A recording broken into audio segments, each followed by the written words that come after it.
Hello बच्चों, क्या हाल चाल। मस्त एकदम। आशा करता हूँ आप सभी ठीक होंगे। तो आज हम शुरू करने जा रहे हैं सॉल्यूशन चैप्टर का सेकंड लेक्चर। तो चलिए स्टार्ट करते हैं लेक्चर को। मैं हूँ प्रदीप सोनी और आपका और हम सबका प्यारा सा खूबसूरत सा चैनल केमिस्ट्री में। तो चलिए स्टार्ट करते हैं हमारा आज का लेक्चर। सॉल्यूशन पढ़ रहे थे हम लोग और सॉल्यूशन का सेकंड लेक्चर। इस लेक्चर के अंदर हमने पीछे जो हमारे पास कंसंट्रेशन टर्म्स थी, कुछ छोटे छोटे न्यूमेरिकल वगैरह लगाए थे। आज हम आगे देखेंगे जो टाइप्स ऑफ सॉल्यूशन पढ़े थे हमने, उनको आगे डिफाइन करेंगे। तो आज हमें जो पढ़ना है वो पढ़ना है solution of solid in liquid. यानी कि हमें कौन सा पढ़ना है, जो टाइप्स ऑफ सॉल्यूशन पढ़े थे ना उसमें से सॉलिड इन लिक्विड वाला पढ़ेंगे आज हम लोग। ठीक है, नेक्स्ट टॉपिक आपका ये है बुक के अकॉर्डिंग, सॉलिड इन लिक्विड। और साथ में इसके क्या देखेंगे, फैक्टर अफेक्टिंग। इसको कौन कौन से फैक्टर जो है वो अफेक्टिंग करते हैं, किसको अफेक्ट करते हैं, अफेक्शन ऑफ सोलिबिलिटी। जो इसकी सोलिबिलिटी होगी ना, सोलिबिलिटी का मतलब क्या है भी, जो सॉलिड घुलेगा लिक्विड के अंदर। सॉलिड इन लिक्विड का एग्जांपल अगर मैं बात करूं, एग्जांपल से समझाने की बात करूं आपको मैं, तो आप शुगर इन वाटर ले सकते हो। शुगर सॉलिड है और वाटर क्या है, लिक्विड है। या साल्ट इन वाटर ले सकते हो। तो वो क्या है हमारा solution of solid in liquid. उसके फैक्टर की बात करेंगे, कौन से फैक्टर उसको अफेक्ट करते हैं।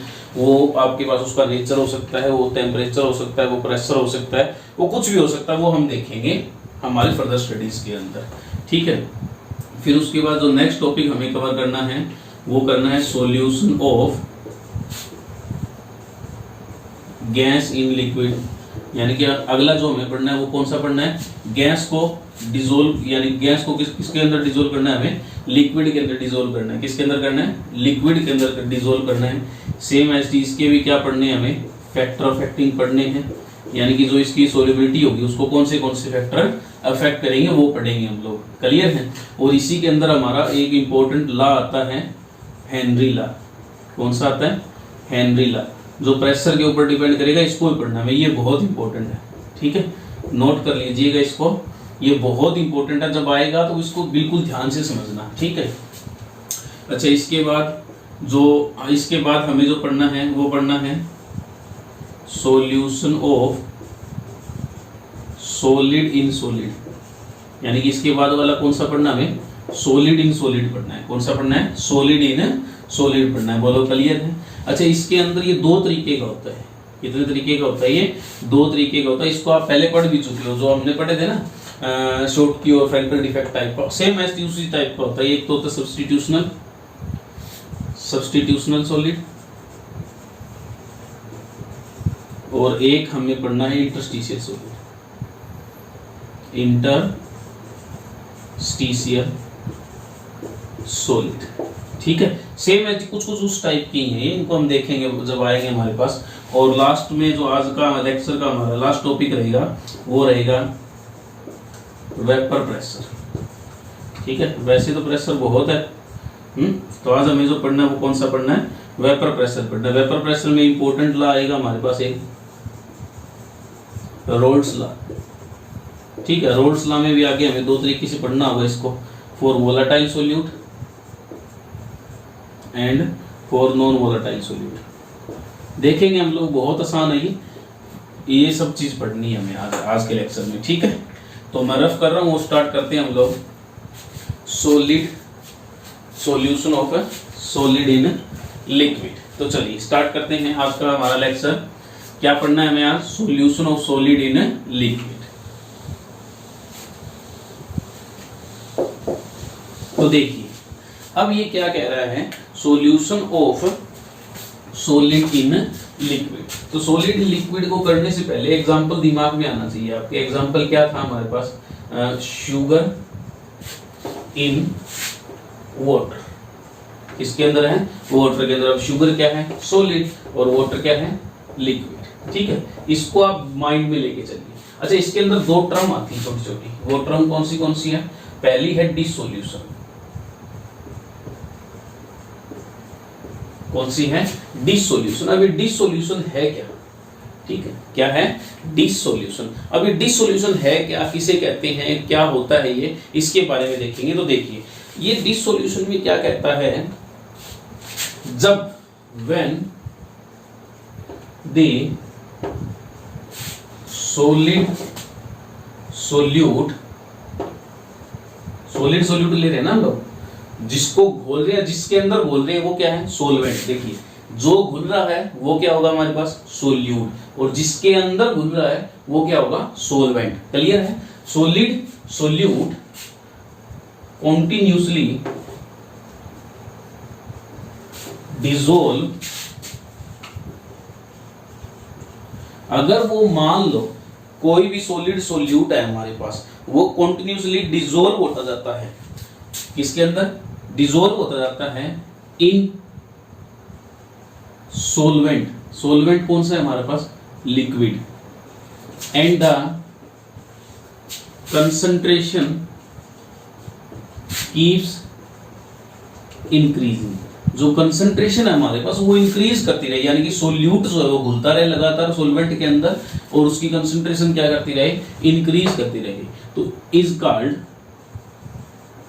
डिसोल्यूशन। इसी को क्या बोलते हैं, डिसोल्यूशन बोलते हैं। किसी भी एक गिवन पर्टिकुलर टेम्परेचर पे होगा, फटाफट नोट कर लीजिए इसको, ठीक है। कीप्स इंक्रीजिंग, किस पे, अगर आपसे पूछे एट गिवन टेम्परेचर, ये फिक्स टेम्परेचर तक होगा ऐसा, ठीक है। उसके बाद ऐसा कुछ भी नहीं, और क्योंकि सैचुरेशन आ जाएगी, वो भी देखेंगे हम लोग, पहले इतना नोट कर लीजिए। अच्छा, इसी के जस्ट बाद एक छोटी सी टर्म और आती है हमारे पास, जिसको बोलते हैं क्रिस्टलाइजेशन। क्या बोलते हैं, क्रिस्टलाइजेशन। अब देखिए नाम से पहले क्रिस्टल्स बनते हो जिसमें, अब क्या होगा, जब ये सोल्यूट सोल्यूट जो है, क्या है, सॉलिड सोल्यूट जो है लिक्विड सोलवेंट के अंदर घुल रहा होगा, है ना। तो देखिए एक बार समझिए इसको, मैंने एक बीकर लिया और उस बीकर के अंदर मैंने सपोज करिए लिक्विड डाल रखा है, और मैं ये शुगर क्रिस्टल लेके आ रहा हूँ। अब ये शुगर क्रिस्टल जब इस सरफेस के ऊपर, ये जो सरफेस में डार्क कर रहा हूँ थोड़ी, इस सरफेस के ऊपर टकराएंगे, आग कोलाइड करेंगे, तो कुछ ऐसा पॉइंट भी आएगा जब जो है इनके अंदर सैचुरेशन आ जाएगी। क्या आ जाएगी, सैचुरेशन आ जाएगी। यानी कि मतलब कहने का मतलब क्या है भी, एक पॉइंट ऐसा जरूर आएगा जब ये सॉलिड जो पार्टिकल है वो घुल रहे होंगे, उस सेम जितने घुल रहे होंगे, जितने क्या हो रहे होंगे, घुल रहे होंगे, उतने ही नीचे सॉलिड होकर बैठ रहे होंगे, यानी क्रिस्टल फॉर्म में नीचे जम रहे होंगे। बोलो यस और नो, समझ में आया क्या कहना है भी। मान लो हम लगातार घोले जा रहे हैं, घोले जा रहे हैं, घोले जा रहे हैं, किसी टाइम ऐसी सिचुएशन आएगी जब सोल्यूट प्लस सोलवेंट, सॉल्यूशन जो बना रहे होंगे उसमें क्या आ जाएगी, सैचुरेशन आ जाएगी। क्या आ जाएगी, सैचुरेशन आ जाएगी। सैचुरेशन का मतलब क्या है भी, ये जो सॉलिड पार्टिकल यहां पर टकराएंगे, कहां पर, इस लिक्विड की सरफेस पर लगातार कोलिजन हो रहा होगा। क्या हो रहा होगा, कोलिजन हो रहा होगा। तो कुछ ऐसी कंडीशन आएगी जब ये कोलिजन पार्टिकल आपस में जुड़ जुड़ के नीचे बैठते जाएंगे, है ना। जितने घुल रहे हैं उतने क्या कर रहे हैं, नीचे बैठ रहे हैं साथ के साथ। क्यों क्यों क्यों हुआ ऐसा, क्योंकि सैचुरेशन आ गई। क्योंकि भैया अभी लिक्विड के अंदर और घुलने की क्षमता नहीं है किसी भी एक पर्टिकुलर टेम्परेचर। हाँ, टेम्परेचर इंक्रीज करेंगे तो सीधी सी बात है वो उसकी जो डिसोल्विंग पावर है वो भी इंक्रीज होगी, है ना।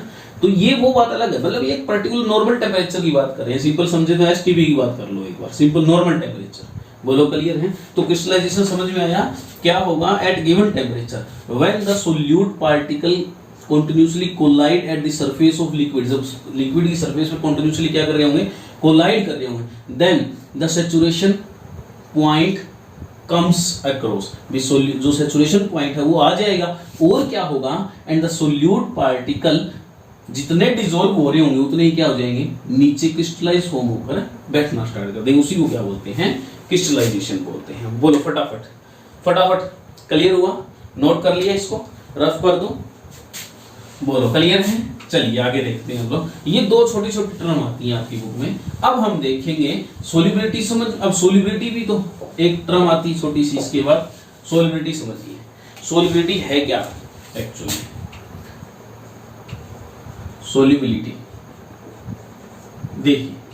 अब सोल्युबिलिटी को समझने के लिए देखो, नाम से तो सोल्यूबल होती है जो चीजें, उसकी देखने के लिए, यानी कि हम सोल्युबिलिटी को क्या कह सकते हैं यहां से भी, सोल्युबिलिटी ऑफ ए सॉलिड। किसकी देखनी है, सॉलिड की देखनी है, सोलिबिलिटी ऑफ ए सॉलिड। अब सॉलिड क्या है हमारे पास, सॉलिड क्या है, सोल्यूट है। सॉलिड क्या है, सोल्यूट। किसके अंदर बोल रहे हैं, in a liquid, in a liquid at given temperature. जिस किसी भी टेम्परेचर पर उसको घोल रहे होंगे हम लोग, जिस किसी भी टेम्परेचर पर घोल रहे होंगे, वो उसकी क्या हो जाएगी, is defined as the maximum, जो उस टेम्परेचर पर मैक्सिमम क्या हो रही होगी, उसकी डिसोल्व हो रही हो, मैक्सिमम क्वांटिटी डिसोल्व, जो भी उसकी मैक्सिमम क्वांटिटी क्या हो रही होगी, डिसोल्व हो रही होगी। किसकी डिसोल्व हो रही होगी, सॉलिड की। सॉलिड, सॉलिड कौन है, सोल्यूट। कौन है, सोल्यूट। किसके अंदर, इन लिक्विड, लिक्विड क्या है, सोलवेंट। क्या है, सोलवेंट। इसी को क्या बोलते हैं, सोलिबिलिटी बोलते हैं। क्या बोलते हैं, सोलिबिलिटी बोलते हैं। बोलो क्लियर है, क्लियर है। अब सोलिबिलिटी आएगी, अब लगातार घुलेगा, कब तक घुलेगा, कब तक घुलेगा, लिक्विड कौन घुलेगा, सोल्यूट घुलेगा किसके अंदर, लिक्विड सोलवेंट के अंदर। किसके अंदर, लिक्विड सोलवेंट के अंदर। और क्या बनाएगा, to form a saturated solution. क्या बना देगा, सैचुरेटेड सॉल्यूशन बना देगा। अभी बताया था आपको, सोल्यूट प्लस सोलवेंट घुल कर क्या ला देंगे, सैचुरेशन। ये पॉइंट का मतलब क्या, जितना फॉरवर्ड में है रिएक्शन, उतना ही क्या हो रही है, बैकवर्ड में हो रही है। बोलो क्लियर है। इसी को बोलते हैं सोलिबिलिटी। क्या बोलते हैं इसको, सोलिबिलिटी। फटाफट नोट कर लीजिए, फिर आगे चलते हैं। हो गया, रफ कर दो इसको। तो देखिए, अब देखिए सोलिबिलिटी, जो सॉलिड की जो सोलिबिलिटी है उसको अफेक्ट कौन करते हैं। तो आगे हेडिंग डाल लीजिए,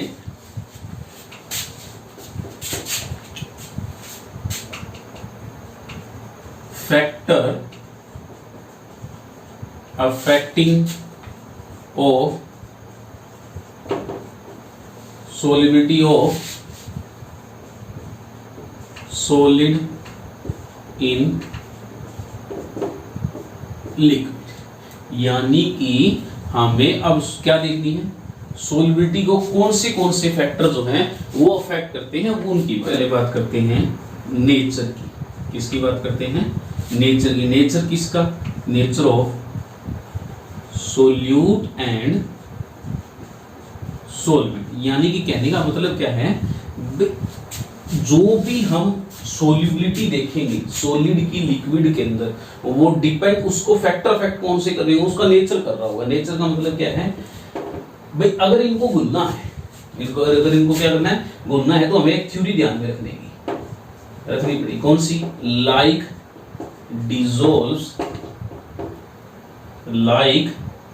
डिसॉल्व्स इन लाइक। यानी कि जो लाइक एक जैसा दूसरे के अंदर घुलेगा, है ना। अभी आपका जैसे क्लास में फ्रेंड सर्कल होता है, वो आपके नेचर के जैसे होते हैं। अब आपके नेचर से उल्टा हो तो क्या आप उनके पास बैठोगे, नहीं बैठोगे ना। सेम एज इट इनका है भी। अगर मान लो, जैसे सिंपल समझो, जैसे अगर मान लो कोई पोलर सोलवेंट है हमारे पास, सॉरी पोलर सोल्यूट है, तो उसके सामने घुलने के लिए कौन सा होना चाहिए, पोलर सोलवेंट होना चाहिए। यानी कि पोलर के अंदर घुलेगा, नॉन पोलर के अंदर घुलेगा। बोलो क्लियर है। अब देखिए, जैसे एक एग्जांपल लेते हैं, जैसे हम बात करते हैं कॉमन साल्ट की। किसकी बात करते हैं, कॉमन साल्ट। कॉमन साल्ट क्या है, एक आयनिक कंपाउंड है। क्या है, ionic compound. NaCl, Na positive Cl negative, ionic compound है। वो क्या करता है, is more soluble in water than sugar. भी जो कॉमन साल्ट है वो वाटर के अंदर ज्यादा सोल्यूबल होता है, बट शुगर के अंदर कम होता है। क्यों होता है, उसके पीछे रीजन क्या है वो हम देखेंगे। तो देखिए, एक बार इसको सिंपल समझिए भी, सोल्यूट और सोलवेंट का नेचर एक जैसा होना चाहिए, तभी वो घुलेंगे। अगर पोलर है तो पोलर के अंदर घुलेगा, नॉन पोलर है तो नॉन पोलर के अंदर घुलेगा। बोलो क्लियर है। जैसे एक एग्जांपल लिया हमने, जैसे कॉमन साल्ट है कोई भी, ठीक है, वो किसके अंदर मोर सोल्यूबल होता है, किसके अंदर, वाटर के अंदर, देन शुगर। देखिए समझिए इसको, मैं समझाता हूं बिल्कुल डिटेल से कैसे क्या होता है इसके अंदर। देखिए जैसे मान लेते हैं हम लोग, मैंने एक बीकर लिया, ठीक है, उस बीकर के अंदर मैंने डाला हुआ है H2O और H2O है, तो यानी कि मैं मान लेता हूं इसके बाहर जो है ये दो H पॉजिटिव लगे हुए हैं और ये जो है ऑक्सीजन नेगेटिव लगी हुई है, यानी कि एक जो मॉलिक्यूल है वो कुछ इस तरीके का है ना, यही होता है, यही होता है स्ट्रक्चर इसका H2O का। तो इसमें ऑक्सीजन जो वो नेगेटिव होती है और हाइड्रोजन जो होता है वो पॉजिटिव होता है। तो हुआ क्या, जब ये वाटर था, ठीक है, वाटर था हमारे पास, इसके अंदर मैंने NaCl कॉमन सल्ट डाला, ठीक है, ये गया और जाने के बाद ये टूटा Na पॉजिटिव Cl नेगेटिव में। दूसरी बात, अगर इनको भुनना है, अगर इनको क्या करना है, भुनना है, तो इनकी जो हाइड्रेशन एनर्जी होगी, कौन सी होगी, हाइड्रेशन एनर्जी होगी, वो ज्यादा होनी चाहिए। क्या होनी चाहिए, ज्यादा होनी चाहिए। किससे होनी चाहिए, लैटिस से। जो इनकी लैटिस एनर्जी होती है उनसे ज्यादा होनी चाहिए। बोलो क्या ज्यादा होनी चाहिए, हाइड्रेशन एनर्जी, यानी कि उसकी घुलने की क्षमता ज्यादा होनी चाहिए, यानी जुड़ने से ज्यादा। अगर मान लो ये वापिस से जुड़ गए तो फिर तो घुलेंगे नहीं घुलेंगे ना। तो हुआ क्या, जैसे अगर इसको मैं मान लेता हूं ये जो है वो Na का क्रिस्टल है, पानी के अंदर ये गया, पानी के अंदर जाते ही पानी के ये मॉलिक्यूल थे, अब पानी को पता है ये पॉजिटिव मॉलिक्यूल है, तो पानी ने क्या किया, इसके बाहर लेयर बना ली नेगेटिव, इस तरीके से। बोलो क्लियर है, समझिए इसको। यानी कि इसकी तरफ कौन आया, ऑक्सीजन आया, ऑक्सीजन ने क्या किया, इस तरीके से चारों तरफ इसके लेयर बना ली और इसको कवर अप कर लिया। बोलो क्लियर है, किसने किया, ऑक्सीजन ने किया। ऑक्सीजन ने क्यों किया, क्योंकि Na क्या था, पॉजिटिव, ये किसका है, ये Na पॉजिटिव है, और इसको कवर अप किसने किया, ऑक्सीजन ने किया। किसने किया, ऑक्सीजन ने किया। क्यों किया, क्योंकि इसको घोलना है ना, घोलना है, तो इसकी चारों तरफ लेयर किसने बना ली, ऑक्सीजन ने बना ली। चलो दूसरी देखते हैं, नेगेटिव लिया हमने, मान लो ये क्लोरीन है, क्या है ये है क्लोरीन एटम। अब इसके बाहर लेयर कौन बनाएगा, अब पॉजिटिव के बाहर लेयर कौन बना रहा है, नेगेटिव। कौन बना रहा है, नेगेटिव, ताकि ये जुड़े रहे आपस में। यानी कि ये मॉलिक्यूल जो है NaCl जो है वो वापस से जुड़कर NaCl ना बना दे, Na पॉजिटिव और Cl नेगेटिव आयन जो है वो वापस से जुड़कर NaCl ना बना दे। इससे बचने के लिए हाइड्रोजन और ऑक्सीजन, यानी कि वाटर जो था हमारे पास, वो लेयर बनाएगा इनकी चारों तरफ, ताकि जुड़े ना। तो अब इसके बाहर कौन बनाएगा, इसके बाहर जो लेयर बनाएगा वो बनाएगी हाइड्रोजन, कुछ इस तरीके से। बोलो क्लियर, क्लियर है, ये इस तरीके से। इसी की वजह से इसकी सोलिबिलिटी जो होती है, क्या होती है, सोलिबिलिटी जो होती है वो हमारे पास बनी रहती है।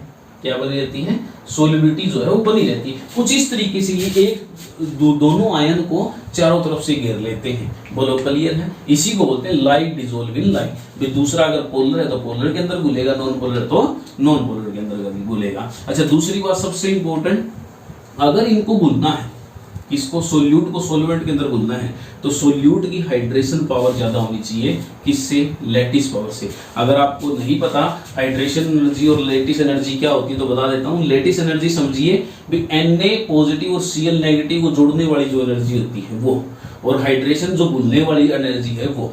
अगर घुलने वाली एनर्जी ज्यादा होगी तभी तो जुड़ेंगे नहीं ना वो, इसीलिए हाइड्रेशन एनर्जी जो होती है इनकी वो ज्यादा होनी चाहिए, किससे, लैटिस एनर्जी से। बोलो क्लियर है, क्लियर है, ये होता है nature of solute and solvent. Clear है, रफ कर दो इसको।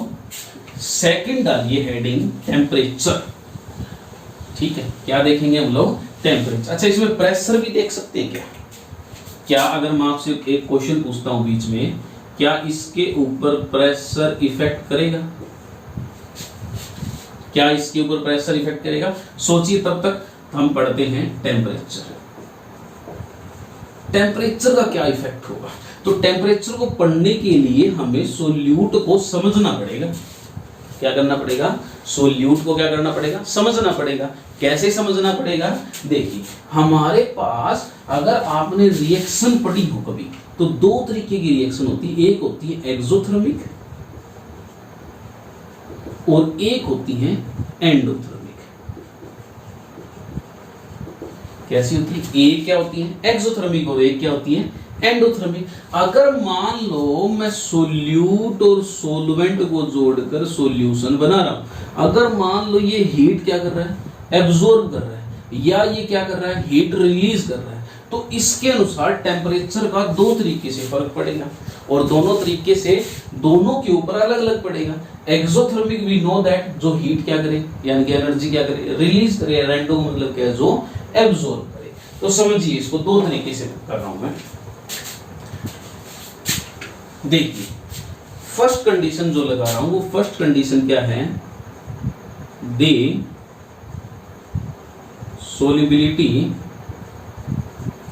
increase with increase in temperature। ये कह रहा है कि solubility जो है वो इंक्रीज करेगी, किसके साथ, टेम्परेचर के साथ। क्या करेगी, टेम्परेचर के साथ। दो कंडीशन से बताऊंगा आपको कैसे करेगी वो देखिए। जैसे लाइक मैंने एग्जांपल ले लेता हूं मैं साथ के साथ। जैसे मैंने एग्जांपल लिया NaNO3 या KCl लिया, क्लियर है, या पोटासियम नाइट्रेट भी ले सकता हूं एटसेट्रा, इनको लिया मैंने। अब इनमें क्या होगा, जैसे समझिए मैंने सोल्यूट लिया प्लस सोलवेंट लिया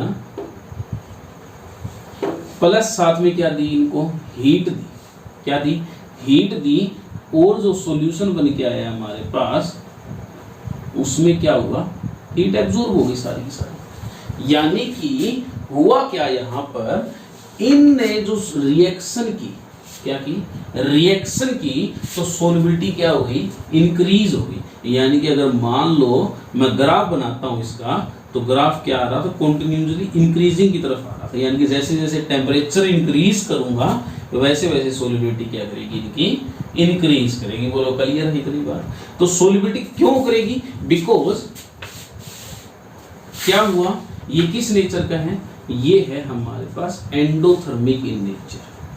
क्या है, एंडोथर्मिक इन नेचर। यानी कि एंडोथर्मिक जो रिएक्शंस होंगी उनमें अगर मान लो हम हीट दें, क्या दें, हीट दें, क्या दें, हीट दें, तो हीट को क्या करेगी, एब्जॉर्ब करेगी, एंड डिसोल्यूशन क्या करेगा, इंक्रीज करेगा। डिसोल्यूशन क्या था, क्या था, कंसंट्रेशन इंक्रीज करे सोल्यूट की, किसके अंदर, सॉल्वेंट के अंदर। बोलो क्लियर है, क्लियर। एंडोथर्मिक के केस में समझ में आया। अब बात करते हैं एक्सोथर्मिक के। एक्सोथर्मिक के केस में क्या हो जाएगा, उल्टा हो जाएगा। ये कर्व किसके बीच में बनाया हमने, ग्राफ किसके बीच में बनाया, टेम्परेचर और सोल्युबिलिटी के बीच में। रफ कर दूं इसको, बिल्कुल अच्छे समझ में आया होगा।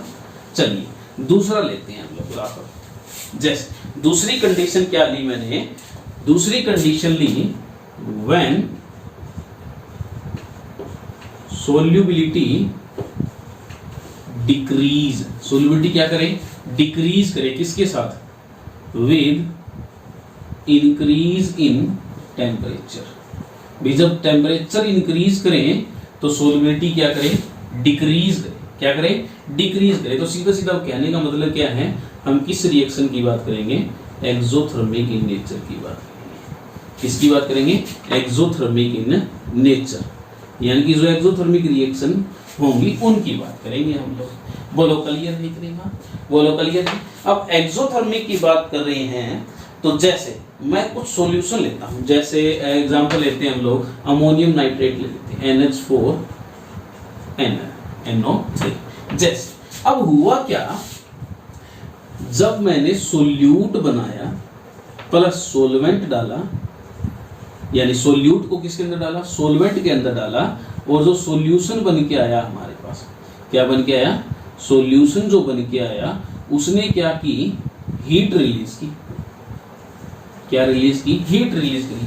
अगर मान लो कोई ऐसी रिएक्शन जो ऑलरेडी क्या कर रही है, हीट रिलीज कर रही है, क्या कर रही है, हीट रिलीज कर रही है, अगर हम उसको और हीट देंगे, क्या करेंगे, और हीट देंगे, यानी टेम्परेचर अगर और इंक्रीज करेंगे तो इक्विलिब्रियम बैकवर्ड में शिफ्ट करेगा। क्या करेगा, इक्विलिब्रियम जो है वो क्या करेगा, बैकवर्ड में शिफ्ट करेगा, और वो कैसी हो जाएगी, एक्सोथर्मिक इन नेचर हो जाएगी, और सॉल्युबिलिटी क्या करेगी, डिक्रीज करेगी। क्या करेगी, डिक्रीज करेगी। बोलो क्लियर है, क्लियर है, क्लियर है क्या, रफ कर दो इसको। अच्छा, एंडोथर्मिक में इक्विलिब्रियम क्या करेगा, फॉरवर्ड शिफ्ट करेगा, यानी कि साथ के साथ फॉरवर्ड शिफ्ट करता रहेगा, और इसके अंदर क्या करेगा, बैकवर्ड शिफ्ट करेगा। बोलो क्लियर है, क्लियर है, रफ कर दो इसको। ये था टेम्परेचर का इफेक्ट और ये थे इसके फैक्टर अफेक्टिंग ऑफ सोलिबिलिटी। किसकी सोलिबिलिटी? सॉलिड इन लिक्विड की। फटाफट नोट कर लीजिए फिर आगे चलते हैं। देखिए अभी थोड़ी देर पहले मैंने आपको एक टर्म दी थी, कहा था भी सोचिए जो प्रेशर है क्या उसका अफेक्ट पड़ेगा सोलिबिलिटी के ऊपर, यस और नो, इसमें चाहिए आंसर। तो इसका आंसर आएगा नो। क्यों नहीं पड़ेगा? Because solid and liquid both are incompressible. कैसे होते हैं? इनकॉम्प्रेसिबल। सर क्यों कोई इफेक्ट नहीं पड़ेगा? क्यों इफेक्ट नहीं पड़ेगा? क्योंकि दोनों के दोनों क्या है? हाईली इनकॉम्प्रेसिबल हैं। बोथ आर हाईली इनकॉम्प्रेसिबल, यानी कि इनको प्रेशर लगा के इनको सोल्यूबल नहीं कर सकते एक दूसरे के अंदर। बोलो क्लियर है? रफ कर दो। जैसे चीनी डाल दी मैंने, अब उसके ऊपर प्रेशर लगाता रहूं, क्या वो घुल जाएगी? उसके अंदर नहीं घुलेगी, है ना? तो इस तरीके से रफ कर रहा हूं इसको मैं। नेक्स्ट हेडिंग डाल लीजिए। नेक्स्ट टॉपिक की शुरुआत करते हैं हम लोग। चलिए, solution of gas in liquid. जो प्रेशर की बात कर रहे थे हम लोग थोड़ी देर पहले, वो यहां पर वर्क करेगा क्योंकि गैस है ना, यहाँ गैस है ना, गैस इन लिक्विड। तो चलिए एक एग्जांपल माइंड में लेके आते हैं फटाफट। चलिए सोचिए क्या एग्जांपल सोचा आपने? लिख लीजिए अपना। कोल्ड ड्रिंक सोचते हैं या जितने भी कार्बोनेटेड वाटर ड्रिंक्स हैं, ठीक है, कार्बोनेटेड ड्रिंक्स, ठीक है। तो देखिए अब इसके अंदर सोलिबिलिटी की बात करें तो सोलिबिलिटी की डेफिनेशन सेम बनेगी भी, जितने गैस डिसॉल्व हो रही है किसके अंदर?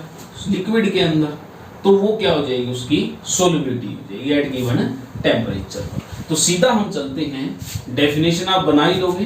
It is defined as that type of solubility in which the gas solute dissolved in liquid solvent. Clear है? तो चलिए चलते हैं फैक्टर अफेक्टिंग की ओर। फैक्टर अफेक्टिंग किसकी? सोलिबिलिटी की।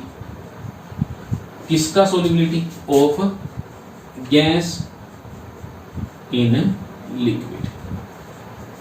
बोलो क्लियर है? क्लियर है? तो चलिए देखते हैं। अब देखिए ध्यान से, इसके अंदर सबसे पहले हम लोग फैक्टर अफेक्टिंग की बात कर रहे हैं, तो सेम एज इट इज इसके अंदर बात करेंगे नेचर की। नेचर किसका? सोल्यूट और सोलवेंट का। सोल्यूट और सोलवेंट का। अगर ये कब सोल्यूबल होगा? If both are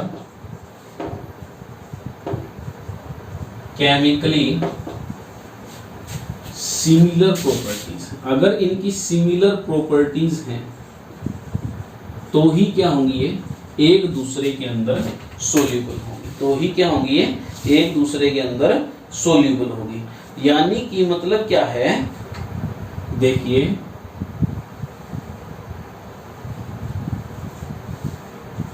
the solubility जो है ग्रेटर कब होगी? when the reaction of gases are greater। जितनी ज्यादा वो रिएक्शन करेंगी किसके साथ? लिक्विड के साथ, उतनी ज्यादा क्या हो जाएगी? उनकी सोलिबिलिटी हो जाएगी। ये तो बात थी नेचर की। अब बात चलते हैं आगे टेम्परेचर की। देखिए टेम्परेचर को देखिए बिल्कुल ध्यान से। टेम्परेचर पर क्या फर्क पड़ता है? वैसे तो आपको समझ में आ रहा होगा टेम्परेचर का क्या इफेक्ट पड़ेगा। तो फर्स्ट कंडीशन समझिए, इफ इंक्रीज, अगर हमने टेम्परेचर को क्या कर दिया? इंक्रीज कर दिया। क्या कर दिया? इंक्रीज कर दिया। तो क्या होगा? द सोलिबिलिटी ऑफ गैस, अगर if temperature increase the solubility किसकी, किसको बोल रहे हैं, गैसेस की, किसकी, गैसेस की आर डिक्रीज, वो क्या करेंगी, डिक्रीज करेगी। क्या होगा अगर गैस की टेम्परेचर इंक्रीज करेंगे, इफ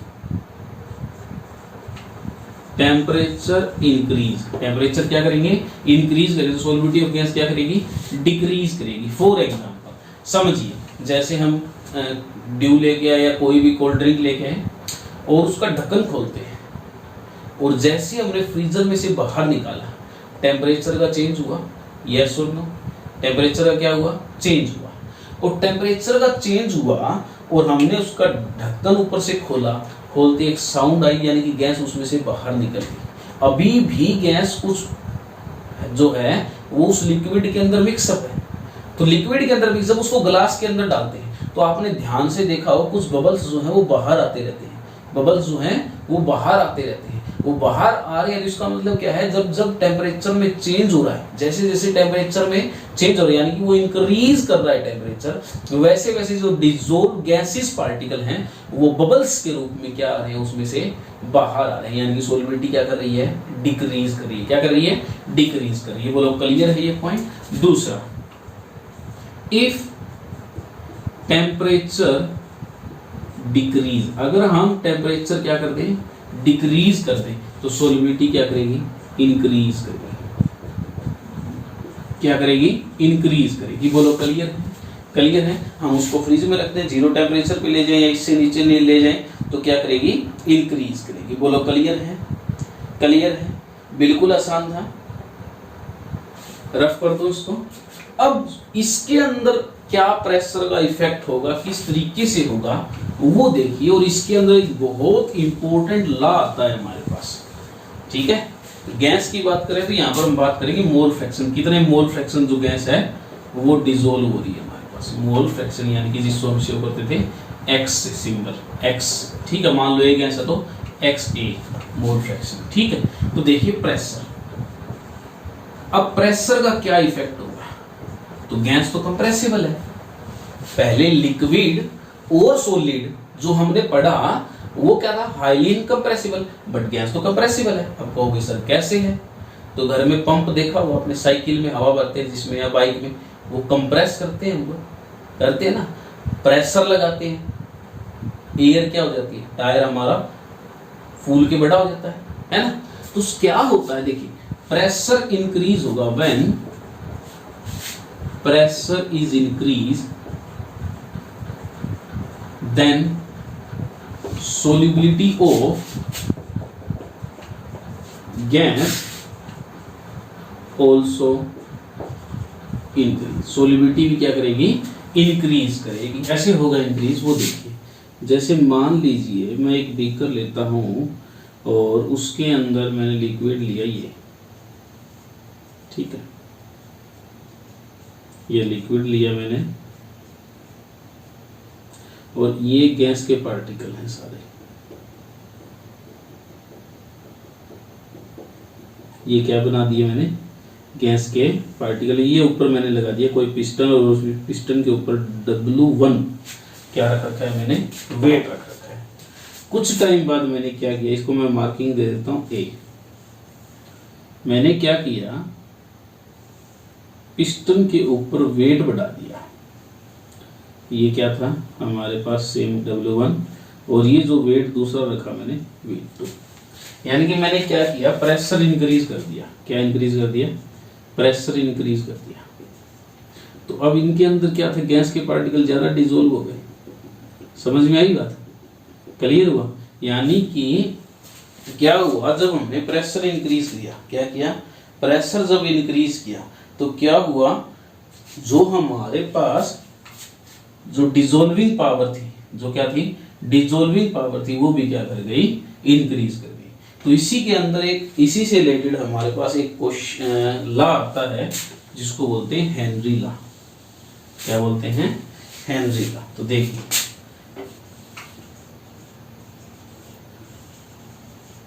हेनरी लॉ, बिल्कुल ध्यान से समझिएगा, बहुत आसान है। The mass of gas dissolved in liquid at constant pressure, किसी भी प्रेशर नहीं, कांस्टेंट टेम्परेचर, क्योंकि प्रेशर के ऊपर तो डिपेंड ही कर रहा है ना ये, constant temperature is directly proportional to its pressure। वो डायरेक्टली प्रोपोर्शनल किसकी हो जाएगी? प्रेशर की हो जाएगी। किसकी हो जाएगी? प्रेशर की हो जाएगी। किसके प्रेशर के? Directly to the pressure of gas, gas के डायरेक्टली प्रोपोर्शनल हो जाएगी। बोलो क्लियर है? क्लियर है? क्लियर है? जो कहां प्रेजेंट है? Gas is present at equilibrium in a liquid, जो कि लिक्विड के अंदर ऑलरेडी प्रेजेंट है हमारे पास। क्लियर है? इक्विलिब्रियम इन ए लिक्विड नहीं, sorry, with liquid, with liquid. Clear? तो समझिए क्या कहता है ये। देखिए, द मास ऑफ गैस, मान लेता हूं मैं मास, मैं मोलर मास मान के चलता हूं या मोलर फ्रैक्शन मान के चलता हूं उसका। जैसे मैंने माना भी x मोल ऑफ गैस जो है वो डिसोल्व होते हैं किसके, किस पे कर रहे हैं हम लोग? एट कांस्टेंट टेम्परेचर, यानी टेम्परेचर तो कांस्टेंट है, टेम्परेचर कोई फर्क नहीं पड़ेगा, तो फर्क किसका पड़ेगा? प्रेशर का पड़ेगा। तो मैं मान लेता हूं ए गैस है, कोई एक्स ए के जो जितने मोल डिसोल्व हो रहे हैं तो वो डायरेक्टली प्रोपोर्शनल है प्रेशर के। किसके हैं? प्रेस, इसके हेनरी लॉ के अकॉर्डिंग करवा रहा हूं। बोलो क्लियर है? इसको रफ करता हूं फिर अच्छे से समझते हैं इसको। देखिए अब हेनरी लॉ क्या कहता है हमें उसको देखिए। हेनरी ने क्या कहा, मान लीजिए कोई ए गैस है वो डिसोल्व हो रही है किसी लिक्विड के अंदर, तो इसने कहा भी जो एक्स ए जो मोल गैस है वो डायरेक्टली प्रोपोर्शनल है उसके प्रेशर से। तो जब इस डायरेक्टली प्रोपोर्शनल को मैंने हटाया तो ये आया के पी। क्या आया? के पी। पी क्या है यहाँ पर? प्रेशर। और के क्या आया हमारे पास? कांस्टेंट, प्रोपोर्शनलिटी कांस्टेंट आ गया हमारे पास। क्या आ गया? Proportionality constant. बोलो क्लियर है? क्लियर है यहां से? अब इसने कहा भी जब मैं टर्म को निकालता हूं, जैसे अब अगर मान लो के को इस साइड लेके आया हूं तो ये क्या आया? 1/k इंटू में X A is equal to P. 1/k क्या? k क्या था यहाँ पर? प्रोपोर्शनलिटी कांस्टेंट, और 1/k को बोलते हैं kh, जो क्या होता है हमारे पास? Henry constant. क्या होता है? Henry constant. तो यहां से टर्म क्या निकल गया है हमारे पास? kh X A is equal to P. बोलो क्लियर है? kh X A is equal to P. और kh क्या है? Henry constant. हेनरी कांस्टेंट की वैल्यू क्या होती है? 1/k। मान लेता हूं इसको, एक बार k मान लिया, इसको kh मान लिया, इसको k मान लिया मैंने, तो 1/k। तो यानी कि अब यहां से हम एक बात तो कह सकते हैं, when the value of kh increase, जो वैल्यू है जो kh की, हेनरी कांस्टेंट की वैल्यू जब इंक्रीज करेगी तो सोल्युबिलिटी क्या करेगी? डिक्रीज करेगी। अब इसके पीछे रीजन क्या है तो देखिए, kh जो होता है, हेनरी कांस्टेंट जो होता है वो क्या होता है? 1/k। क्या होता है? 1/k। अगर 1/k इंक्रीज करेगा तो प्रेशर क्या करेगा? डिक्रीज करेगा, और प्रेशर डिक्रीज करेगा तो सोल्युबिलिटी क्या करेगी? सोल्युबिलिटी क्या करेगी? डिक्रीज करेगी। बोलो क्लियर है? क्लियर है? ये था तुम्हारे पास हेनरी लॉ। फटाफट नोट कर लीजिए इसको। हो गया? हो गया। अच्छा, इसको टर्म में लेने चाहिए तो इस टर्म में भी ले सकते हैं। अगर मान लो मैं कहता हूं इसको भाई किसी भी गैस का कोई मान लो एक्स ए मोल फ्रैक्शन है और उसका जो के एच हेनरी कांस्टेंट, एक्स ए जो ये है, एक्स ए का मोल फ्रैक्शन किसी भी गैस का डिसॉल्व हो रहा है उसके वो पार्शियल प्रेशर के इक्वल है। बोलो क्लियर है। ये टर्म जो है हमारे पास किसने दी थी हमें, हेनरी ने दी थी। किसने दी थी, हेनरी। हेनरी ने क्या कहा था कि जितना गैस डिसॉल्व हो रहा है किसी पर्टिकुलर टेम्परेचर को डायरेक्टली प्रोपोर्शनल होगा किसके प्रेशर के, जितना ज्यादा प्रेशर उतने ज्यादा मोल डिसॉल्व होंगे उसके अंदर। बोलो क्लियर।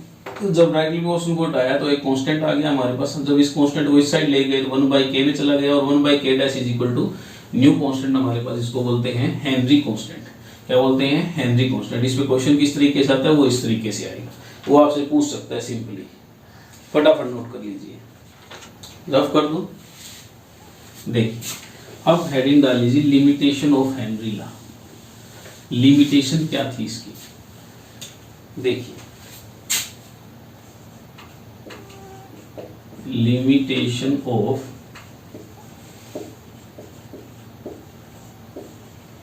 Henry law.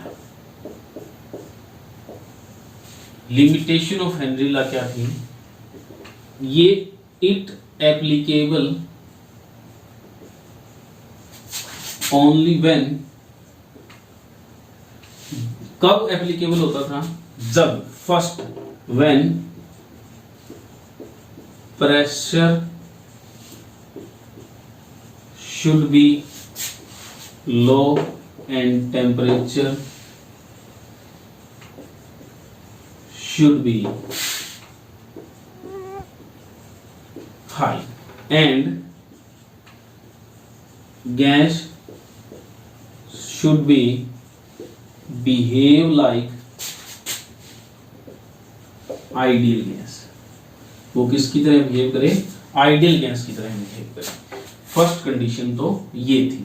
ये कब ला होगा, जब वो फ्लोइंग कंडीशंस को सेटिस्फाई करे। पहली कंडीशन उनमें से ये थी, जब प्रेशर क्या हो, लो हो, और टेम्परेचर क्या हो, हाई हो, और जो गैस है हमारे पास वो कैसे बिहेव करे, आइडियल की तरह बिहेव करे। बोलो क्लियर है, क्लियर है। दूसरी क्या थी, द गैस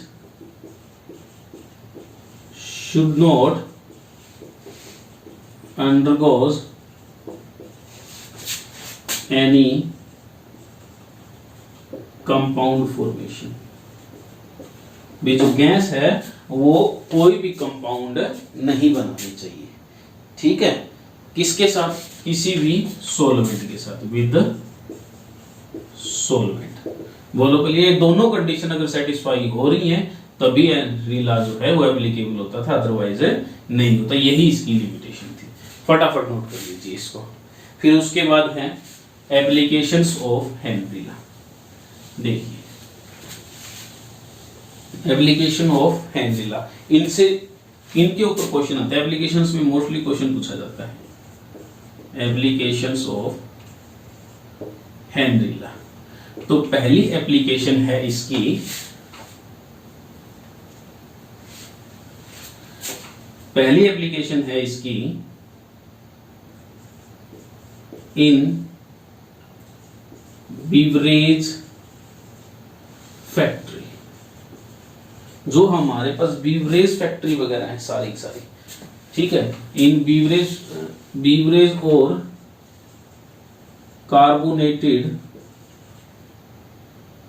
वाटर प्रोडक्शन, ठीक है। क्यों, क्योंकि कार्बोनेटेड वाटर में जो गैस हम मिक्स करते हैं ताकि वो खराब ना हो या उनका टेस्ट अच्छा आए हमारे पास, तो उनके अंदर जो हाई अमाउंट में प्रेशर लगाकर गैस भरी जाती है वो किसकी बदौलत है, वो हेनरी की बदौलत है। वो क्लियर है, क्योंकि हेनरी ने क्या बताया था हमें, जो एक्स मोल ऑफ गैस है वो डायरेक्टली प्रोपोर्शनल है प्रेशर पे। बोलो क्लियर है। जो भी कार्बन डाइऑक्साइड वगैरह डाली होती हैं वो सारी चीजें इसी के ऊपर बेस्ड थी। सेकंड, और जिसपे मोस्टली क्वेश्चंस आता है वो क्या है, वो है सेकंड जिसपे मोस्टली क्वेश्चन आता है वो है इन डीप सी डाइविंग। जो समुद्र में गोताखोर होते हैं, ठीक है, उनमें भी इसका यूज होता है। कैसे यूज होता है, देखिए डीप सी डाइवर्स जो होते थे, इन डीप सी डाइवर्स जो गोताखोर होते थे, दे यूजेस ऑक्सीजन सिलेंडर, वो क्या यूज करते थे, ऑक्सीजन सिलेंडर यूज करते थे इन द प्रीवियस टाइम।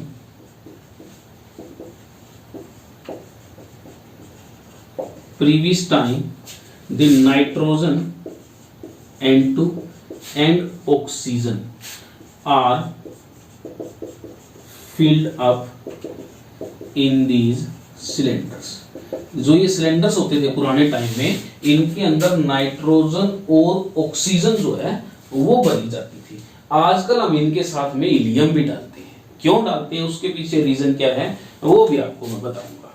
तो देखिए होता क्या था, जब हम लोग सिलेंडर को लेकर पानी के अंदर जाते थे तो एक तो ग्रेविटी फोर्स होती थी नीचे, ऊपर से जो पानी है वो क्या लगा रहा होता था, फोर्स लगा रहा होता था। क्लियर है। जब वो स्कूबा डाइवर्स, इनको क्या बोलते हैं, स्कूबा डाइवर्स, क्या बोलते हैं इनको, स्कूबा डाइवर्स। जो ये स्कूबा डाइवर्स होते थे, जब इस गहरे समुद्र में जाते थे तो होता क्या, जब ये इनहेल करते थे और एक्सहेल करते थे, जब ये अंदर होते थे पानी के, तो ऑक्सीजन जो थी वो ब्लड के अंदर डिसॉल्व हो जाती थी, ऑक्सो हीमोग्लोबिन बना देती थी। क्लियर, बायो वाले जानते होंगे। और जो नाइट्रोजन वो भी एक बार डिसॉल्व, मतलब ऐसे ही पड़ी रहती, डिसॉल्व तो नहीं कह सकते, मतलब ऐसे पड़ी रहती थी एक बार। जब तक, कब तक पड़ी रहती थी, जब तक वो प्रेशर हाई रहता था, यानी कि ग्रेविटी भी लग रही होती थी और ऊपर से जो पानी का प्रेशर है वो भी लग रहा होता था। जैसे हम पानी से बाहर आते थे तो होता क्या था, ऑक्सीजन तो डिसॉल्व हो चुकी होती, यूज कर चुके होते थे, बट नाइट्रोजन जो वो डिसॉल्व नहीं हुई होती थी।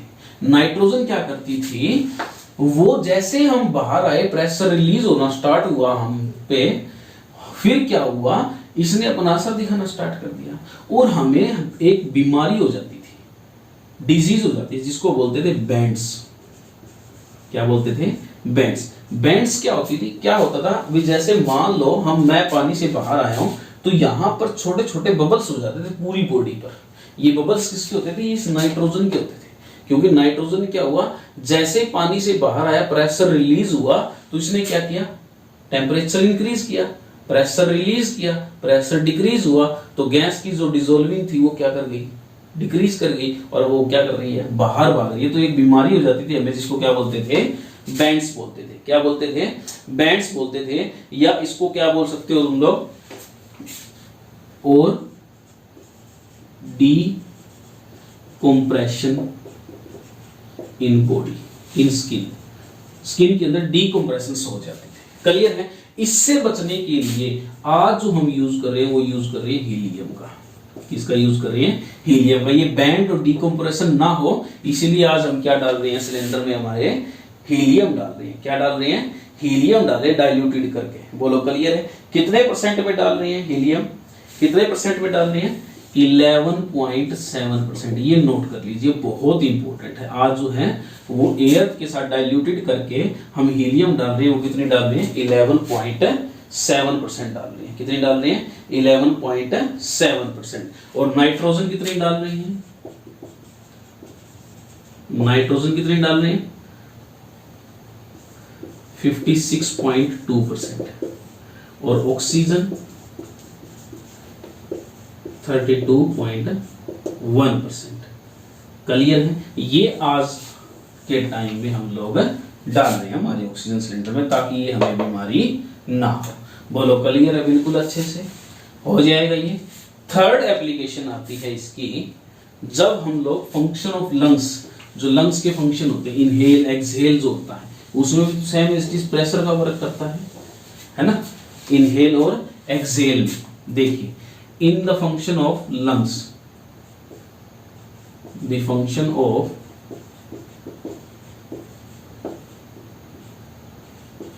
lungs, देखिए अगर हम सांस लेते, जैसे हमने इनहेल किया, सांस अंदर लिया, तो अंदर प्रेशर क्या हो गया, ज्यादा हो गया। क्या हो गया, ज्यादा हो गया। जो कंसंट्रेशन थी वो भूल गई, ऑक्सीजन जो हमने इनहेल की थी वो ब्लड के अंदर घुल गई, ऑक्सो हीमोग्लोबिन बना दिया। अब अंदर वो तो घुल गई, अब कंसंट्रेशन किसकी ज्यादा है, किसकी ज्यादा है, कार्बन डाइऑक्साइड की। अब जैसे एक्सहेल करते हैं तो कार्बन डाइऑक्साइड क्या आती है, बाहर आती है। वही सेम सिस्टम क्या, जब बाहर प्रेशर ज्यादा होता है तो डिसॉल्विंग अंदर की तरफ होती है, और जब अंदर ज्यादा होता है तो बाहर, यानी कि जब बाहर से ज्यादा प्रेशर लगता है तो हम ऑक्सीजन को लेते हैं, और जब अंदर से प्रेशर लगता है तो कार्बन डाइऑक्साइड को छोड़ते हैं। बोलो क्लियर है? क्लियर है? क्लियर है? ये था हमारा, हो जाएगा। या इसके अंदर एक एप्लीकेशन हो जाती है, जब आप हाई एल्टीट्यूड पे पहाड़ों वगैरह पे जाते हो तो आपको जैसे जैसे ऊपर जाते जाओगे प्रेशर रिलीज होता जाएगा आप पे से, है ना, ग्रेविटी रिलीज करती जाएगी, और ग्रेविटी रिलीज करती जाएगी तो आपको सांस लेने में दिक्कत होगी। बोलो क्लियर है? ये एप्लीकेशंस थी इसकी, फटाफट नोट कर लीजिए। यहाँ पर हमारा जो है solution of gas in liquid खत्म होता है। हो गया नोट? अब देखिए आगे, आगे है solution of solid in solid. देखिए मैंने आपको बताया था इसके अंदर हमें दो चीज पढ़नी है। पहला पढ़ना है substitution solid,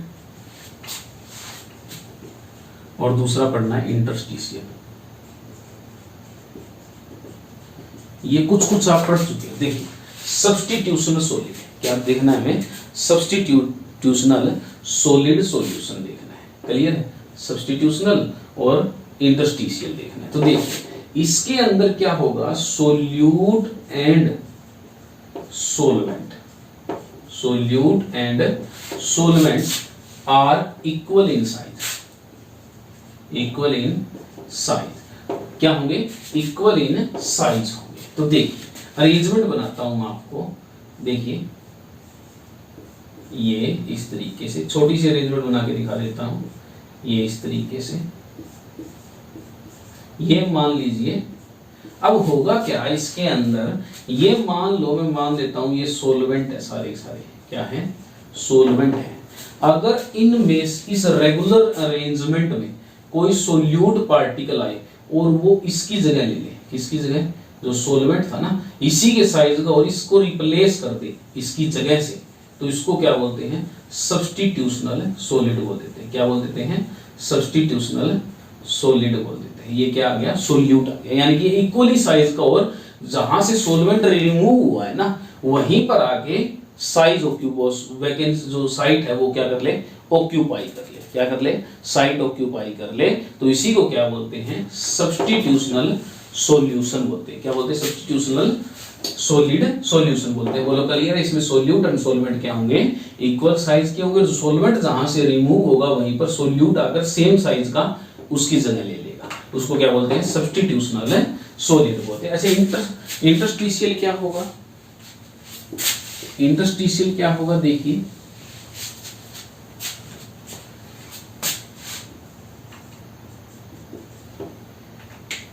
interstitial, interstitial solid क्या होता है? इसमें क्या होगा? जैसे मान लीजिए ये मैं एक अरेंजमेंट बना रहा हूं,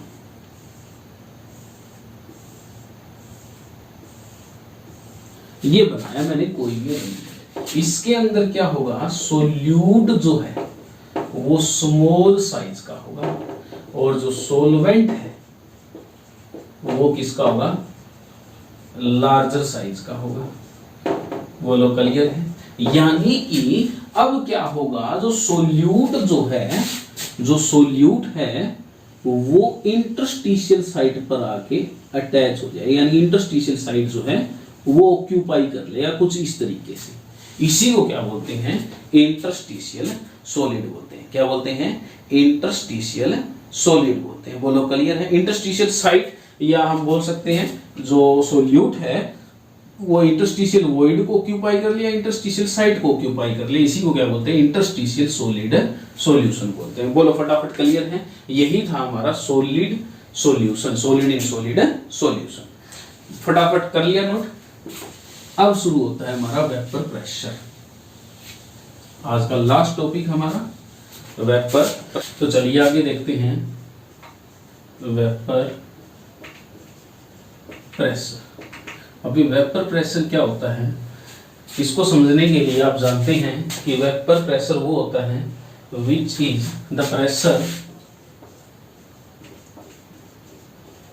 विच is exerted by exerted by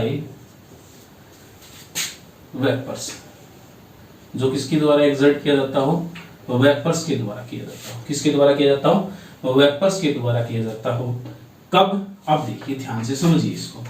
जैसे मान लीजिए मैं कोई दो सॉल्यूशन लेता हूं, ए अलग अलग मैंने दो कोई भी लिक्विड लिए, वेपर्स ऑफ लिक्विड, कहां पर होगा ये, एट सरफेस, क्योंकि सरफेस से होगा ना, क्योंकि सरफेस पे जो मॉलिक्यूल प्रेजेंट होंगे वही प्रेशर एक्सर्ट करेंगे। अब देखिए क्या होगा, जैसे टेम्परेचर इंक्रीज करेगा वैसे वैसे वेपर्स बनते जाएंगे।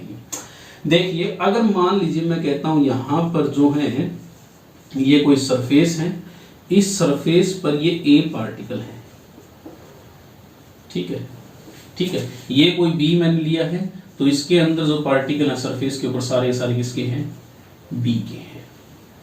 किसके हैं, बी के हैं। बोलो क्लियर इतनी बात। अब होगा क्या, प्रेशर की बात कर रहे हैं हम लोग, किसकी बात कर रहे हैं, प्रेशर की।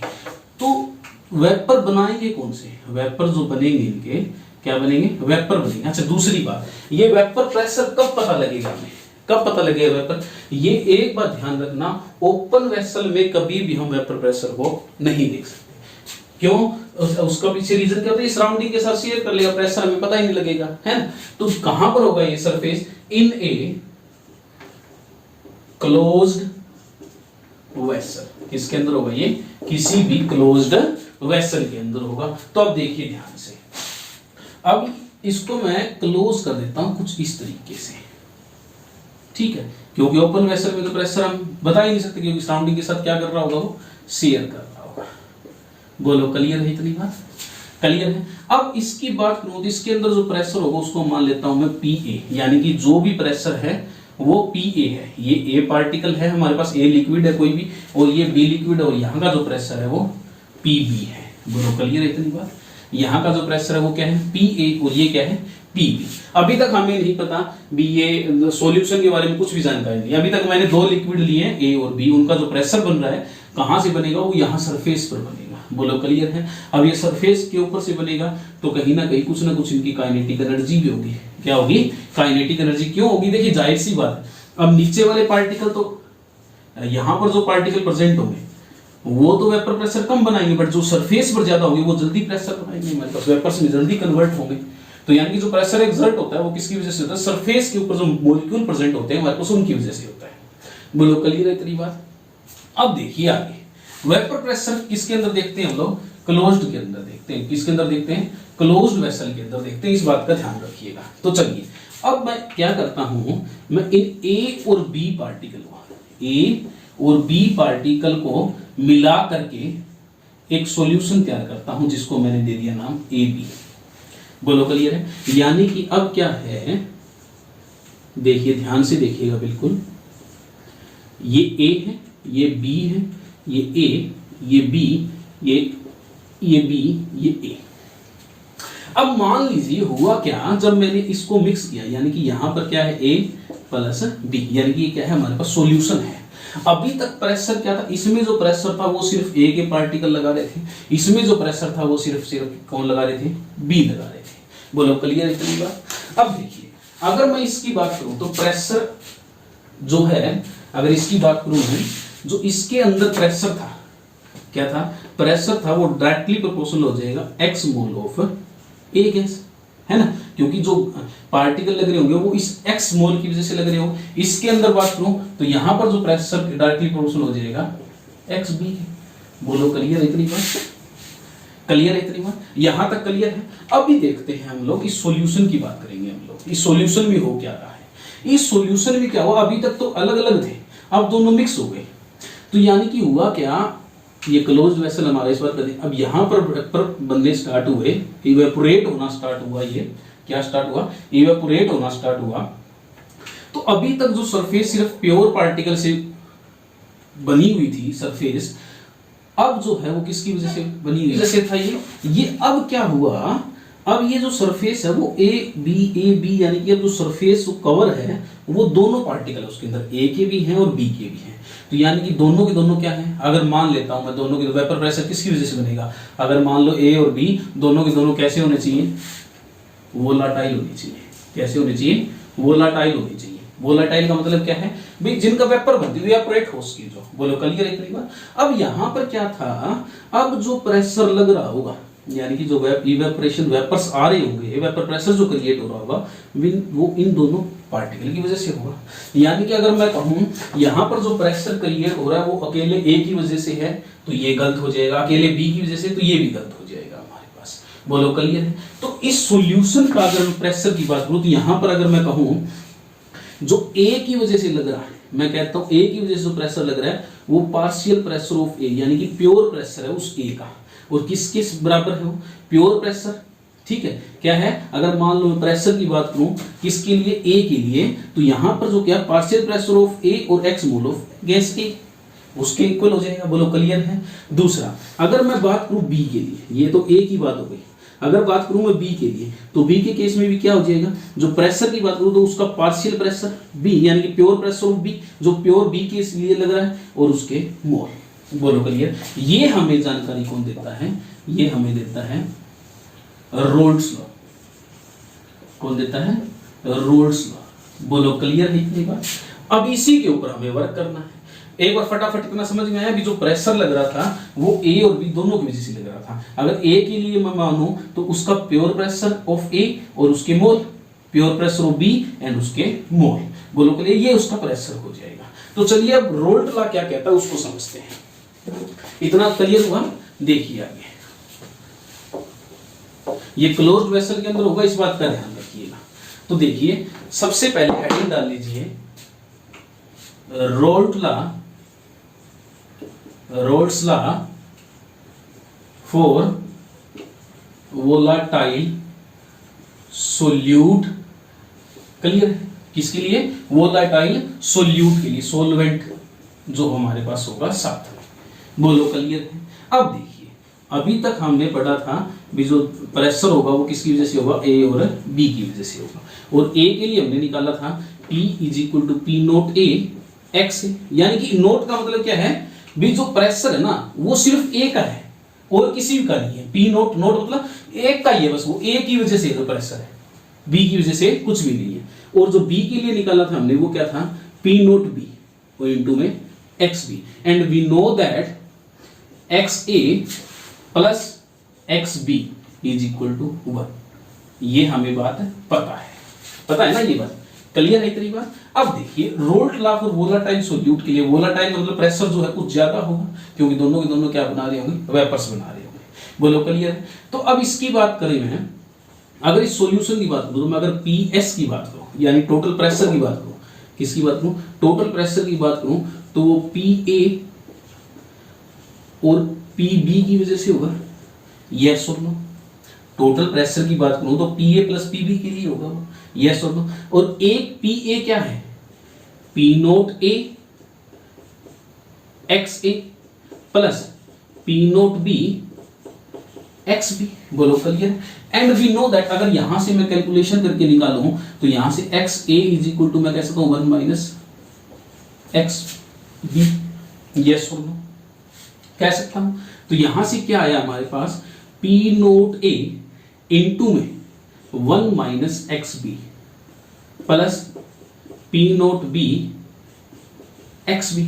यही हमारा Raoult law for volatile solute है। क्या है, रोल्ट लॉ फॉर वोलाटाइल। यहां पर कहना क्या चाहता है वो सिंपल ये कहना चाहता है भी जो प्रेशर हमने लगाया, अब एक कंडीशन लेट करते हैं हम लोग। जैसे मान लीजिए एक कंडीशन लेता हूं, जब एक्स ए जो है वो 1 था, क्या था, एक्स ए जो 1 है उस कंडीशन पर, ये चलो अलग से बताऊंगा मैं आपको, एक बार नोट करिए। ये रोल्ट लॉ है हमारा किसके लिए, वो वोलाटाइल सोल्यूट के लिए। किसके लिए, वोलाटाइल सोल्यूट के लिए। फटाफट नोट कर लीजिए। फर्दर सोल्व करना चाहे तो फर्दर सोल्व करके भी लिख सकते हैं। कैसे, जैसे अगर मान लो इसको मैं सोल्व करूं आगे तो ये आ जाएगा हमारे पास P naught B minus P naught A into में X B plus P naught A. ये भी हमारे पास आगे सोल्व करके आ जाएगा। बोलो क्लियर है, क्लियर हो जाएगा। ये हमारे पास टोटल प्रेशर आ जाएगा। इसको आगे फर्दर सोल्व करना चाहो तो इस तरीके से सोल्व कर सकते हो आप। नोट हो गया, फटाफट रफ कर दो इसको। इस बात का ध्यान रखना ये 1 माइनस एक्स बी कहां से आया, ठीक है, नोट कर लीजिए। फिर आगे एक ग्राफ की तरफ चलते हैं। इसकी ग्राफ क्या कहता है, ये रफ कर रहा हूं उसको मैं। इस इक्वेशन को दोबारा लिख दूंगा, डोंट वरी। ग्राफ को समझने के लिए देखिए, यहां बना देता हूं मैं। पी ए के लिए जो था वो था P naught A X A, और पी बी के लिए जो था वो था P naught B X B, और जो पी टी यानी कि सॉल्यूशन का कह लो या टोटल प्रेशर जो आया था हमारे पास वो आया था P naught B minus P naught A into में एक्स बी, जब हमने सोल्व किया, और साथ में पी नोट ए। बोलो क्लियर। अब देखिए ग्राफ को समझिए, एक कंडीशन लेट करते हैं हम लोग। कंडीशन क्या लेट की, जब एक्स ए जो है वो 1 था, जो प्रेशर होगा वो मैक्सिमम क्या होगा, पी नोट ए। फर्स्ट कंडीशन की बात करते हैं, और यहां पर एक्स बी क्या हो जाएगा, 0 हो जाएगा, क्योंकि एक्स ए की कंसंट्रेशन ज्यादा है तो प्रेशर भी ए का होगा, बी का 0 हो जाएगा। दूसरी कंडीशन देखिए, जब एक्स बी 1 होगा तो जो प्रेशर होगा वो प्योर उसका होगा, बी का होगा ना प्रेशर, यस और नो, और जो एक्स ए है वो इस कंडीशन में क्या हो जाएगा, 0 हो जाएगा। तो इसी को ध्यान में रख के ग्राफ बनाते हैं हम लोग कुछ इस तरीके से। देखिए यहां पर मैं मानता हूं एक्स ए जो है वो 1 है और एक्स बी जो है वो है 0, समझिएगा बिल्कुल ध्यान से। और यहां पर मैं मान लेता हूं एक्स बी जो है वो है 1 और एक्स ए जो है वो 0। बोलो क्लियर है। अब देखिए एक्स ए यहां पर 1 है, ये किसके बीच में बना रहा हूं मैं, ये प्रेशर किसके बीच में बना रहा हूं, प्रेशर और किसके बीच में, मोल फ्रैक्शन के बीच में बना रहा हूं ग्राफ ये। बोलो क्लियर है। तो देखिए जब एक्स ए 1 है तो प्रेशर जो मिलेगा वो हमें पी नोट ए मिलेगा, और इधर जा रहे हैं तो एक्स ए 0 है। बोलो क्लियर है। जैसे जैसे इधर बढ़ते जा रहे हैं वैसे वैसे क्या होता जाएगा, एक्स से 0 होता चला जाएगा। अब इधर की बात करें तो इधर क्या है, पी नोट बी, और इधर की तरफ आएंगे तो ये भी क्या करेगा, 0 होता जाएगा। तो इसको मैं 1 कह देता हूं, इसको मैं 2 कह देता हूं, इस लाइन को जो ये जा रही है इसको मैं 2 कह देता हूं। तो इसको देखिए ध्यान से, जो थर्ड लाइन आई है हमारी, ठीक है, यहां पर इसको मैं कह सकता हूं पी एस जो है वो है पी ए प्लस प्लस क्या हो जाएगा, पी बी। क्लियर है। और P A plus P B क्या हो जाएगा, ये हो जाएगा। तो ये ग्राफ हमारे पास वो पूछ सकता है। क्लियर है। यहां पर क्या था, ये वाला लाइन जो है इसमें क्या कह रहा है वो, P A is equal to P naught A X A, और ये वाला लाइन जो है इसमें क्या है, P B is equal to X B P naught B. बोलो क्लियर है। ये ग्राफ आपसे पूछ सकता है, ये ग्राफ बहुत इंपॉर्टेंट है। क्या हुआ, इस ग्राफ को समझिए ध्यान से। जब एक्स ए की वैल्यू 1 थी यानी कि मैक्सिमम थी, जब प्रेशर उसका ही मैक्सिमम होगा, सीधी सी बात है, तो दूसरा क्या हो जाएगा, 0 हो जाएगा। जब बी 1 होगा तो प्रेशर भी उसका ही होगा, प्योर पी नोट बी, और एक्स ए क्या हो जाएगा, 0 हो जाएगा। बोलो क्लियर है। जब इसको बनाओगे तो कुछ इस तरीके का ग्राफ आएगा, और ये हमने सोल्व करके आपको दिखा दिया। यही था Raoult's law for volatile solute. फटाफट नोट कर लीजिए इसको। हो गया। आगे देखिए, Raoult law for non volatile solute. अच्छा, इसमें एक बात और देखिए, वो बताता हूं आपको मैं। ये ग्राफ बहुत इंपॉर्टेंट है, इससे क्वेश्चन पूछता है कई बार, डायरेक्ट क्वेश्चन पूछ सकता है आपसे। देखिए इसमें आप कंफ्यूज हो रहे होंगे। एक छोटी सी बात है, ये एक्स ए और एक्स बी क्या है, ये मोल फ्रैक्शन। अगर एक्स ए का निकालना हो हमें तो एन ए बाय में N A plus N B से निकालेंगे, और एक्स बी हमें निकालना हो तो एन बी बाय में N A plus N B. ये भी चेंज कर सकते हैं अगर वैल्यू हमें दी होगी, क्वेश्चन में वैल्यू गिवन होगी तो इस तरीके से एक्स ए और मोल फ्रैक्शन हम निकाल सकते हैं। बोलो क्लियर है। वो उसमें रख देंगे और उससे हमारा फिर प्रेशर आ जाएगा टोटल सॉल्यूशन का। अब आगे हेडिंग डालिए, roles law for non volatile solute. For non volatile solute. Non volatile solute यानी कि सोल्यूट जो है वो क्या है, सॉलिड है, मान लेते हैं हम लोग। क्लियर है। अब देखिए, अब हुआ क्या, ये क्लोज्ड वेसल था हमारे पास, इसके अंदर ए बी हमने 2 डाल रखे, यानी कि ए प्लस बी का क्या बना रखा है हमने, सॉल्यूशन बना रखा है। क्या बना रखा है, सॉल्यूशन बना रखा है। बोलो क्लियर है। इसमें जो बी है वो क्या है, सोल्यूट है। बी क्या है,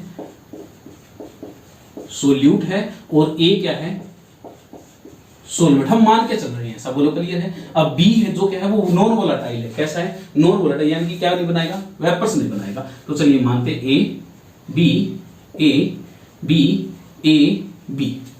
क्लियर है। अब ए बी जो है, इसमें जो प्रेशर वेपर्स बन रहे होंगे, क्या बन रहे होंगे, वेपर्स बन रहे होंगे, इवेपोरेशन हो गया, वेपर प्रेशर जो क्रिएट हो रहा होगा वो प्योर का प्योर, यानी कि पीएस की बात करूं तो पीएस जो है वो टोटल किसकी वजह से हो जाएगा, पी नोट ए एक्स ए की वजह से हो जाएगा, राइट। और जो पीबी है वो तो वेपर बना ही नहीं रहा ना, तो उसकी वजह से तो कुछ क्रिएट ही नहीं होगा यहाँ पर, बोलो क्लियर है। तो इसी को देखकर हमें नॉन वोलेटाइल सॉल्यूट निकालना, इसको रिलेटिव लोवरिंग वेपर प्रेशर भी बोलते हैं। क्या बोलते हैं इसको, लिख लेता हूं मैं, relative lowering of vapor pressure, बोलो क्लियर इतनी बात, relative lowering of vapour pressure. अब इसमें क्या हुआ, जो सिर्फ वेपर बना रहा था वो कौन बना रहा है, ए बना रहा है, तो यानी कि उस जो सॉल्यूशन का प्रेशर होगा वो टोटली का टोटली ए की वजह से होगा, बी तो बना ही नहीं रहा, तो बी को हम भूल जाते हैं। तो चलो इसको ध्यान में रख के हम इक्वेशन बनाते हैं। चलो देखिए, तो यहां पर पी एस क्या हुआ हमारा, पी नोट ए एक्स ए हुआ, and we know that x is equal to what, na by में na plus nb, mole fraction यही होता है ना हमारा, मोल फ्रैक्शन यही होता है हमारा, क्लियर। अभी यूज करेंगे इसका, देखिए ध्यान से। तो यहां से मैं लेके आया पी एस को, अगर मैं नीचे ले आऊं P naught A is equal to X A, बोलो क्लियर है, यहां तक क्लियर है, यहां तक क्लियर है। तो इसको मैं लिख सकता हूं पी एस बाय में P naught A is equal to N A by में N A plus N B, बोलो क्लियर, कोई दिक्कत नहीं। एक्स ए की जगह मैंने चेंज कर दिया, जो ये था हमारा मोल फ्रैक्शन रख दिया, बोलो क्लियर। अब क्या किया मैंने, सब्सट्रैक्ट द वन, मैंने वन सब्सट्रैक्ट किया बोथ साइड, कहां पर, बोथ साइड। ये इक्वेशन फर्स्ट है हमारी, ये इक्वेशन 2 है, इन इक्वेशन नंबर 2, इक्वेशन 2 के अंदर किया। तो इसमें करता हूं मैं, तो इसको मैं अब ए हटा दूं, कोई दिक्कत नहीं, एक बार मान लेता हूं ए नहीं, कंफ्यूजन नहीं होगी आपको, मान लीजिए एक्स ए है और पी जो प्योर प्रेशर उसी के लिए मान लेते हैं। तो चलिए देखिए क्या हुआ, 1 माइनस पी एस बाय में P naught is equal to 1 minus N A by में N A plus N B. तो चलिए सोल्व करते हैं इसको। तो यहां से सोल्व करने के बाद क्या आया हमारे पास, देखिए रफ कर देता हूं थोड़ा सा यहां से,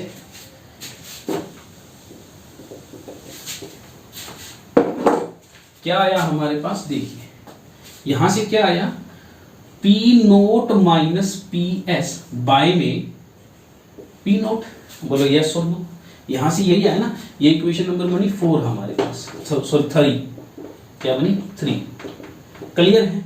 अब आगे देखिए, जब इसमें से घटाएंगे 1 घटाएंगे तो ये क्या बन जाएगी हमारे पास, एन बी बाय में N A plus N B. यही हमें प्रूव करना था, भी जो प्रेशर है वो कम हो गया ना, वो सिर्फ प्रेशर क्या हो गया, कम हो गया हमारे पास, बोलो क्लियर है। ये है हमारे पास relative lowering of vapour pressure, ये था हमारे पास vapour pressure for volatile and non volatile, बोलो क्लियर है। बिल्कुल आसान था हमारे पास। ये कैसे आया, ये आप जब एलसीएम लोगे इसका तो इस तरीके से सोल्व करोगे तो ये बी हो जाएगी हमारे पास, बोलो क्लियर है, हो जाएगा, हो जाएगा। यही इसी को बोलते हैं relative lowering of vapour pressure, बोलो क्लियर है। यही था हमारा आज का लास्ट टॉपिक। मिलते हैं नेक्स्ट वीडियो में, तब तक पढ़ते रहिए, मस्त रहिए, खुश रहिए।